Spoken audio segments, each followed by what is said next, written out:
finally, a friendly face. Hey, partner, up here. In a bit of a predicament here. Had to duck backstage, take a powder. The audience is a little murderous tonight. How did you get up there? No idea. Woke up here, thought I was dreaming for a second. Right back on the stage, the mic. Thought I was back at the Franz. Well, except no audience used to pack theaters back then. So, stepped up on the stage, checked things out. Then suddenly, holograms walked out of the wings. They started raising their hands to their heads, all creepy-like. Not a good sign.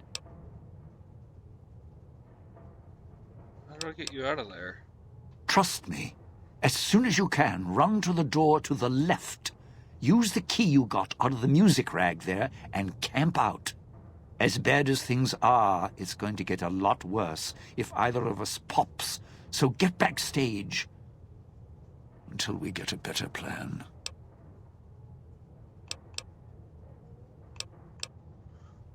The theater speakers are wired to the central sound, right? Yeah, so what? We got bigger problems with the holograms. No, wait. You're right. The theater piped music and sound backstage, which means those little squealers are in the corridors back there, too.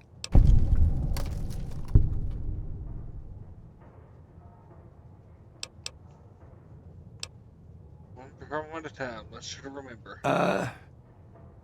Let's see. Once you break right, watch each turn in the corridor. One will be on your right, past my dressing room, and up. Oh, my dressing room. May have left the radio on, right by the table. If you could just shut it off instead of blowing it never mind. And there was a speaker in the prop room, too, on the wall between the entrances. And, well, walk slow. There's bound to be more.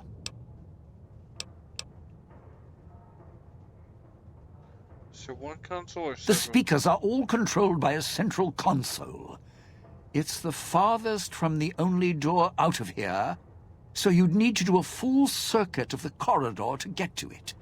Once there, you'll need to shut it down, and I don't have the code. If you have the code, you can turn off all the speakers, make them settle down. Getting backstage should buy us time. Just take it slow. All right. Good. Go. And don't get yourself killed. Do that, and we're both done. The box office. Oh, those electric ghosts aren't the kind of audience I like at the best of times. At least the ones in the villa had manners. Don't even know how I ended up here. Guess the casino still recognizes guests, even after all this time, huh? How's that for history? You all right? Yeah, now. Talk about a captive audience. Or captive entertainer. Whatever. Look, I'm more about the short goodbyes than long, thankful speeches. But I appreciate you bailing me out of a tight spot there, partner. I know you didn't do it out of the goodness of your heart. So let me give you something a little more practical. A way we both come out ahead. Listening? I'm not an idiot. I know the reason I'm in here now is because of the old guy. And you. And you're wearing a collar, so I trust you a little more than the old guy. He's more controlling than I'd like. Thing is, here's where being my partner pays off. See, I know how to get into the casino vault. What do you mean? There's a private elevator, Sinclair's elevator. It's up in the executive suites in Vera's room. Not a coincidence. Vera. She was my other partner before the bomb. Took some legwork.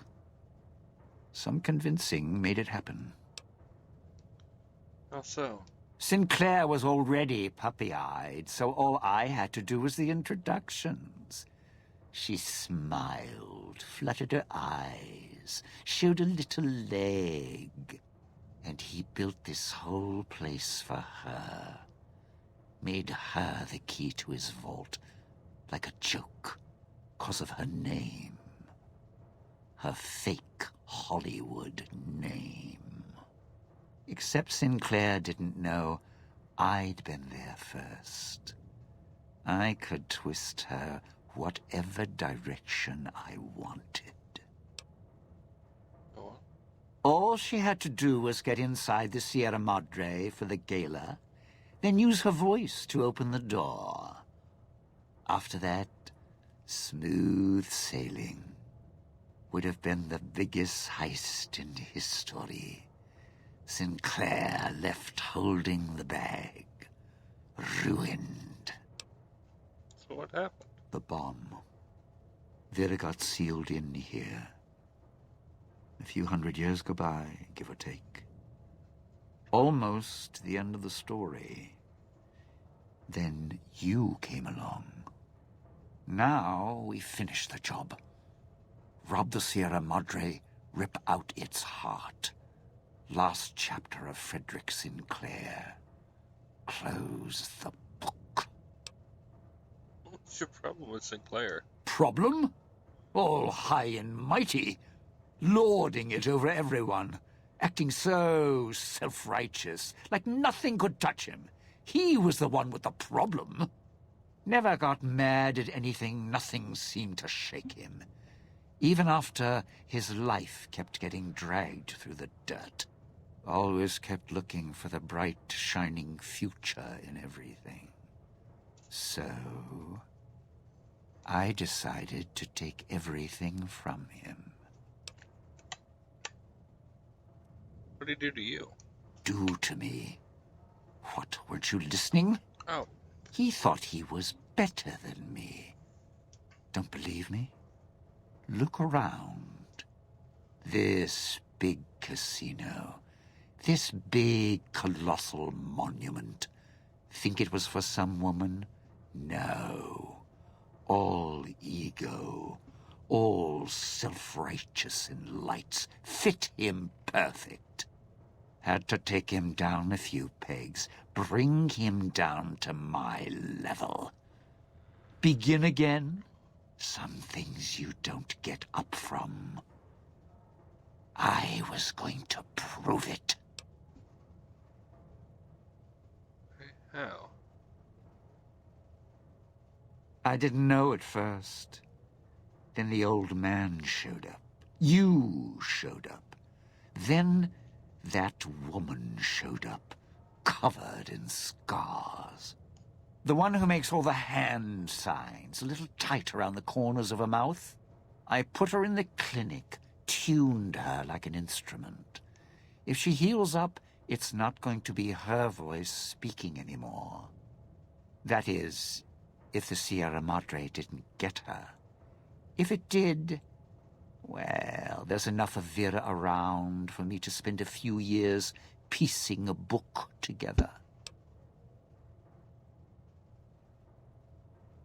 If she's alive? Then she can make some beautiful music. I'm not banking on it. So here's the short of it. Piece together Little Miss Vera Keyes' song in the right order. Sierra Madre opens its legs, we're in business. All right. Go! Knock yourself out. I'm just going to catch my breath a bit. That performance, well, more pressure than I was expecting.